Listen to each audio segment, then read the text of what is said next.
Terima kasih. Shalom. Assalamualaikum warahmatullahi wabarakatuh. Om Swastiastu, Namo Buddhaya, Salam Kebajikan. Perkenalkan, saya Vicky Pinologot dengan NIM 201421103 dari kelas A2 semester 3 Fakultas Keperawatan Universitas Pembangunan Indonesia Manado. Tujuan dalam pembuatan video ini untuk memenuhi tugas UAS dengan mata kuliah Patofisiologi Kegawat Daruratan. Dan di kesempatan ini saya akan membahas materi mengenai penanggulangan pada kasus gawat darurat. Definisi.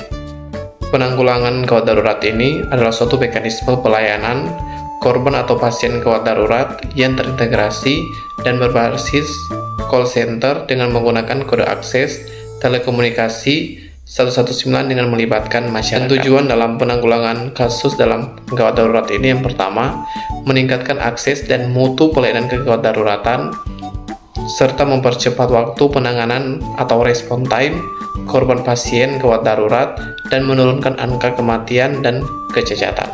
Dan dalam penyelenggaraan kegawat daruratan ini ada 3 sistem, yaitu sistem komunikasi, sistem penanganan, serta sistem transportasi. Tupoksi dalam komunikasi.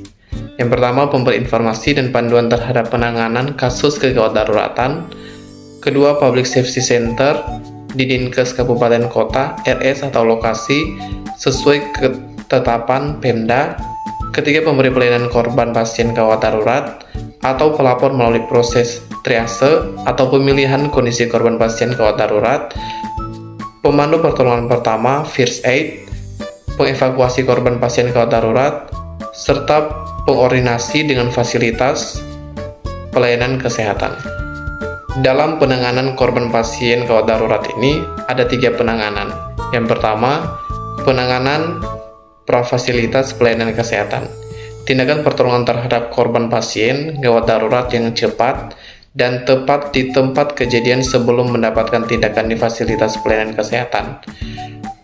Juga harus memperhatikan kecepatan penanganan korban pasien gawat darurat serta pemberian pertolongan terhadap korban atau pasien gawat darurat oleh masyarakat hanya dapat diberikan dengan panduan operator call center sebelum tenaga kesehatan tiba di tempat kejadian. Kedua, penanganan intrafasilitas pelayanan kesehatan. Pelayanan gawat darurat yang diberikan kepada pasien dalam fasilitas pelayanan kesehatan sesuai standar pelayanan gawat darurat dan dilakukan melalui suatu sistem dengan pendekatan multidisiplin dan multiprofesi. Dan yang ketiga, antar fasilitas pelayanan kesehatan.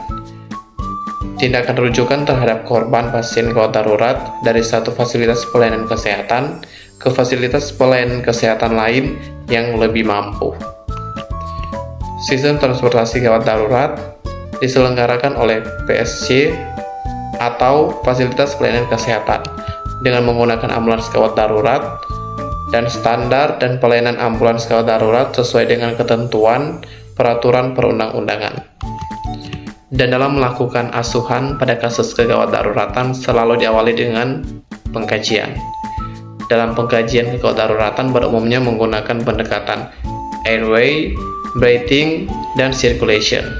Perlu diingat juga sebelum melakukan pengkajian harus memperhatikan proteksi diri atau keamanan dan keselamatan diri serta keadaan lingkungan di sekitar.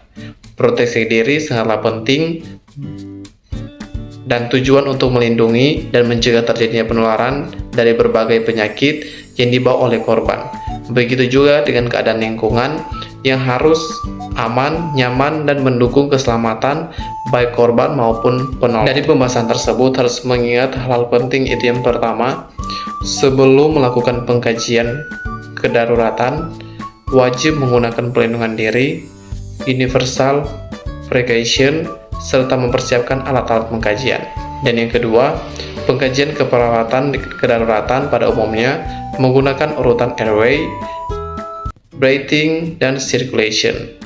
Pernafasan jalan yang bertujuan untuk mengetahui dan menilai kepatenan jalan nafas. Keempat, pengkajian pernafasan breathing bertujuan untuk mengetahui dan menilai fungsi paru dan oksigenasi. Dan yang kelima, pengkajian circulation atau sirkulasi bertujuan untuk mengetahui fungsi jantung dan pembuluh darah memompa darah ke seluruh jaringan. Selanjutnya, diharapkan dapat melakukan pengkajian airway, breathing, dan circulation di laboratorium. Demikian pembahasan saya mengenai penanggulangan pada kasus gawat darurat. Semoga bermanfaat dan terima kasih. Di Universitas Pembangunan Indonesia Manado memiliki 6 fakultas, yakni Fakultas Keperawatan, Fakultas Hukum, Fakultas Pertanian, Fakultas Ilmu Sosial dan Politik, Fakultas Teknik, dan Fakultas Sastra. Dan beberapa di antaranya sudah terakreditasi B. Dan hal ini membuat UNPI menjadi salah satu perguruan tinggi swasta yang unggul dan berdaya saing di Sulawesi Utara, khususnya pada Fakultas Keperawatan. Fakultas Keperawatan dari tahun ke tahun sudah menghasilkan lulusan yang profesional dan berkompeten pada bidangnya, di mana juga Fakultas Keperawatan ini bekerja sama di luar negeri, yaitu di Jepang, dengan mengadakan internship dan semua itu tidak lepas dari dosen dan tenaga pendidik Universitas Pembangunan Indonesia Manado dengan berlatar belakang lulusan S2 dan S3 dalam negeri dan luar negeri. Mari bergabung dengan kami di Universitas Pembangunan Indonesia Manado, bersama-sama kita membangun manusia yang berwawasan nasional serta membangun generasi pembangunan Indonesia Manado. UNPI Manado tetap jaya.